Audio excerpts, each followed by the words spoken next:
There's nothing like the smell of urine, the sound of police cars, and the screams of those suffering from mental health and homelessness to remind you that you're no longer in the serene and beautiful state of Utah and that you are indeed back in Portland. Today I'm going to give you guys my honest review of my time attending the Sheepdog Response Civilian 1 course. I'll tell you guys what I thought about the class, what I took away from my time there, and give you guys my honest opinion. Join me for today's debrief. Yeah. I got the flow to try to shoot me over. I got the drug gorilla gloomy frozen. Pay attention to it, get you paid. That's a mothers with a Uzi shoulder. Tell the mothers wanna screw me over, brother. Be on notice, there's a tool. Hey, what's going on, guys? It's your boy Atypical Security Guard One. Thank you so much for joining me for today's episode of the debrief. As always, if you're getting any benefits from the videos that we are uploading on this channel, please like, share, and subscribe. You can do that by hitting the notification bell icon that looks just like this. And if you feel compelled, you can donate. The donation link is located in the description of this video. Now, I want you guys to understand something. When you're donating, moving forward, all of the proceeds will be going towards helping other guards experience what I experienced on this trip to Sheepdog Response. We have got to do a better job of helping each other to help change that narrative around what it means to be in the industry of being in security. Guys, if you haven't learned by now, the entire purpose of this channel is to help educate, motivate, and inform new and entry-level security guards so that we can fill that gap in training and education, and we can also change the narrative around our industry. If we can do that in a positive way, we can all be more fulfilled and we can all make more money, which ultimately is the goal, right? That's why we do this, to support our family, to help our community, and to make a difference. So help me help others do that. So today, guys, we're gonna be talking about my time spent in Utah at the Sheepdog Response Civilian 1 course. This is, of course, held by Tim Kennedy's organization. Those of you who know Tim Kennedy, former Army Ranger, Special Forces, and UFC fighter. And guys, I've got to tell you, this class was life-changing. Today we're going to be talking about 5 aspects of this class. Let's get right into it. Number 1 is going to be the cost. This class is not as affordable as a lot of classes that are out there. If you're looking for combatives or firearms or situational awareness, you can Google these things and you can find classes all across the country. The one thing that typically I didn't find was one class in one setting that goes over all of this, that really is kind of a one-stop shop and all-encompassing in terms of giving people a little bit of everything. That was one of the things that really drew me in to Sheepdog Response. This, of course, being their Civilian Protector 1. There is a Civilian Protector 2, and then there's an entire myriad of classes that they offer, from medical, from outdoor or overland, but specifically wanting to kind of dip my toe into all of this one class, it really checked all of the boxes of the things that I was looking for. But that came with the price tag being a little bit over $900. Now, that's before you factor in your plane ticket, before you factor in your hotel, before you factor in your rental car, your gas, your food. So at the end of the day, this entire expense, this entire trip, it cost me well over $2,000. So, you know, that's going to be a price point that's maybe out of the realm of possibility for some people. But if you're going to take any of these classes, if you're at the point where you're recognizing how important training is and you see the need for something like this, my advice would be hold off on going to anything else, save that money, and make the opportunity, or excuse me, make the commitment to doing this class, because I have attended Fieldcraft Survival. I've attended a few classes within the area here of the Pacific Northwest, and I've taken classes from a location here directly in Portland. And I can tell you guys, this was the most informative, the most beneficial thing that I have done as a security guard and just as a civilian protector myself that I have done since moving here to Portland. So I would highly recommend it, but on a price point, it is more expensive than most of the other classes that you're gonna find out there, and you have to kind of weigh what you're gonna get in terms of benefit versus what you're gonna spend. All right, guys, so now that we've gone over the financial aspect of the class, let's get down to the meat and potatoes of what was actually covered. This started with situational awareness, and to be quite honest, working in the capacity of a security guard, but then also just your general capacity of a civilian protector, I found that the situational awareness portion was probably the most important aspect of what we went over. That being aside from mentality, but we'll get to that here in a second. Situational awareness for security guards and for people in their everyday civilian life is so important, and it's probably the most often overlooked issue. Listen, you have your concealed carry weapon, you have your cell phone. Most of us have, some trauma or first aid understanding. But if you're not putting yourself in bad situations, or you're able to recognize bad situations, you're not having to respond or react to anything. The best offense is a strong defense. So by not being in a negative situation, you're not having to react to a negative situation. And that was something that they really spent a lot of time over on that first day, trying to get across to a lot of people. Now, I don't say this to be cocky or to be arrogant, but this is something that personally, in my journey over the last year, I've become very aware of, very cognizant of, and something that I try to hammer home on this channel and in my daily life. So I enjoyed this aspect, and I thought that this was probably the best way for them to kick it off. But I do have one complaint. This is my one complaint. On all of the promotional material, they show the situational awareness portion being taught by Tim Kennedy out in the field. And I'll have to go back and look at my email, but I actually think that on the email, it talks about being out in the field, out in the city, and doing specific exercises. Now, when I got to Utah, there was a secondary email that was sent out that said, due to scheduling, we were going to be moving from the original location to Jeremy Horn's Elite Performance MMA, which is where we had the combatives aspect. And we basically just sat in the gym, went through information on a computer and a projector. It was really no more informative than what I've gone through in my very basic security guard classes. I felt like this is something that even if we needed to just go out to the parking lot or work around the exterior of the building, it would have given us a little bit more than what we got. I thought that it was decent, and for anybody that was maybe completely new to talking about situational awareness, it probably would have been okay. But for what they advertised and what they talked about in the promotional materials, I didn't think that it was as in-depth as it should have been. And for the price of the course, I kind of felt a little bit slighted on what we got with that. I would give that maybe a 3.5 out of 5, and something that definitely needs to be addressed. Okay, so next up was the combatives portion. Now, this was just outstanding. It was taught by retired Green Berets. One was Yako Khalili, and you can see him on the executive protection video that I have up, where he talks about his work with Five Finger Death Punch and working for people like Billie Eilish and working at events like Coachella. Yako and the guy that worked with him, his name was Steve. I think it was actually Steve Martin, oddly enough. But they were phenomenal.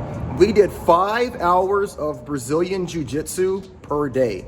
So that would have been Wednesday and Thursday, 5 hours. Warming up, working drills, and then live rolling with scenarios. We even did weapons retention, weapons stripping. And one of the things that I thought was so awesome about the combatives aspect was that you literally worked with everyone that was there. We had about 30 people in the class. And so you're rolling with, guys my size. I'm rolling with guys twice my size. I'm rolling with guys half my size. I'm rolling with females. It really put you in a situation where you literally had to, regardless of your strength or your abilities, you had to focus on working within the opponent that you were presented, which is way more realistic than just, finding a partner and staying with that partner and working that the entire time.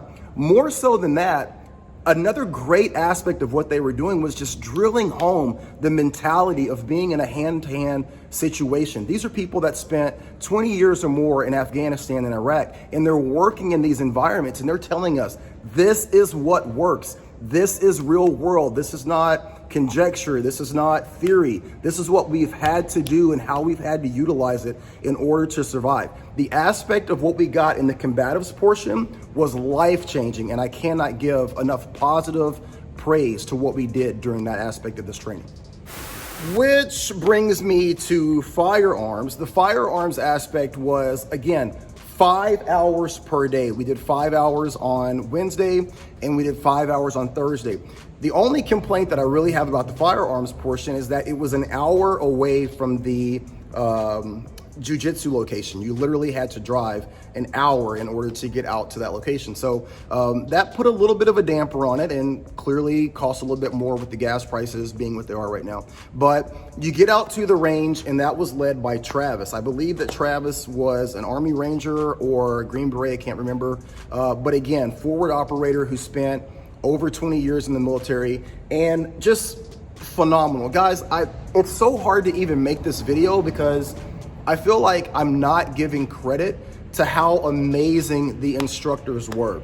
The people that taught the firearms portion were equally as awesome as the people that taught the jiu-jitsu. I mean, going over the basic drills, going over, clearing failures and magazine changes and everything, that's pretty much standard for probably any organization that you're gonna work with. But what I loved about firearms and combatives both was that they just spent so much time talking about the mindset of accepting the responsibility of why you have a firearm. You have that firearm because you're putting yourself in a situation where you are going to intercept and end the threat. And they talked about ending the threat, the mentality of ending the threat, and how we have just kind of myelinated and trained ourselves to perform this duty, potentially perform this duty in a very unrealistic fashion. Another thing that I thought was really good about the firearms portion was that I saw forward operators and 20-year veterans who have done this for a living, and what they were carrying in terms of their firearm, what they had on their firearm, the way that they carried their firearm in terms of their holster systems. They weren't doing, Gucci Glocks and really fancy stuff. Most of their equipment was really worn. I don't want to say it was worn out, but it was very used, and you could just tell that they were utilizing their firearms and their holsters for the purpose that they were intended. These are tools, and Travis kept reiterating that. These are tools, these are tools. I noticed that he didn't have a sidecar holster, and I asked him, I said, I noticed you've got like a single holster Kydex inside the waistband, like what about the sidecar? And he goes, when am I gonna need more than 17 rounds? He goes, you gotta remember, like I've got my firearm, I've got my keys, I've got my cell phone, I've got my kids. He was like, in what situation in an urban environment am I putting myself in where I'm gonna need more than 17, 18 rounds? If that's the case, like I've clearly done something wrong. And he said this to me, he goes, get off Instagram. He was like, your firearm is a tool. You're utilizing this tool to protect yourself, to protect others, and to neutralize a threat. Stop focusing on, what type of red dot you have, what type of holster you're in, the makeup of that holster. Find tools that are gonna help you be successful in what the purpose is, and kind of get out of that mindset of doing things just for looks. So lastly, and I think that if we're being really honest and talking about the theme of what I got from this class, it's really mentality. There was a huge shift in how I felt about firearms, combatives, situational awareness, how I felt about everything coming out of this class. Now, this is clearly the Civilian 1 course. I am gonna go back for the Civilian 2 course. I'll try and get into that early next year. But just being around people that have sacrificed so much in terms of time, the people that they must have lost while being in those environments of Iraq and Afghanistan, and what they've seen, what they had to do, what they were a part of, it really was life-changing in terms of my mentality. Now, I can't really verbalize or articulate what I mean by that, but there was a definite shift. There was a definite shift. And it's kind of like the more you get into learning about being more proficient at something, the more you understand what you don't know. The combative side, I was able to manhandle a lot of people, but I also got my ass handed to me a lot during this week. I actually dislocated my shoulder rolling with someone, and I came back the next day and I was like, man, I can't roll. You know, I dislocated my shoulder, and both Yako and Steve were like, and like, put it back in, let's go. So I got back out there that second day, but it really like made me realize I am not as strong or as tough or built in a way that I need to in order to protect my family and be there for my community. Like, I have to get stronger, I have to get in better shape, and I have to have a more, I don't want to say a more aggressive mentality, because that sounds wrong. In today's day and age, especially with everything going on with policing, you don't need to have an aggressive mentality in terms of how you approach things at work, but just a more understanding of what it means to be a protector and how you're going to implement that if push comes to shove, God forbid. So I can't tell you guys enough how awesome this class was, how great this experience was. My only complaint was that, you know, we didn't do the situational awareness in the city. And then my secondary complaint, and I feel like I'm being a little bit of a crybaby here, Tim Kennedy was not there. Now, clearly they offer these classes all across the country. I am sure he is extremely busy. This guy went over to Afghanistan and rescued American citizens last month during the whole Biden debacle. So I hold that against him not. But I think that the promotional materials all show Tim Kennedy. It's his company. And if he's not going to be at the classes, if they were to send out just a personalized message to the class or to the group, I think that would go a long way. Or if they were to send a picture or something, that would go a long way. But that's just me being a fanboy and kind of complaining. But out of a 5-star experience, I'm giving this a 4 3/4 stars. Highly recommended. And guys, look, if you don't want to go this route, you feel this is too expensive, you don't have the time, if you Google tactical training or firearms training in your area, all kinds of companies are going to pop up. And I highly suggest that you guys start getting involved in these classes. It's so important, guys. We need this. We need this for so many different reasons, and I know that you guys will enjoy any experience that you have, whether you do something as in-depth as Sheepdog response or something smaller, or if you do something even on a grander scale. But by all means, please get out there, get involved, train, and just be around other people. The energy of being around these guys and around these women, you know, working with firearms every day, rolling in jiu-jitsu, and having these conversations with these people that have done so much more than I will ever be able to accomplish. I'm so honored to have had time with these guys, and I think that's so important for us. Okay, so that is my honest review.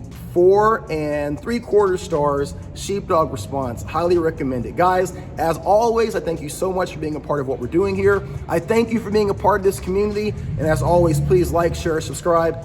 Be careful, watch your 6, and be great. Take care.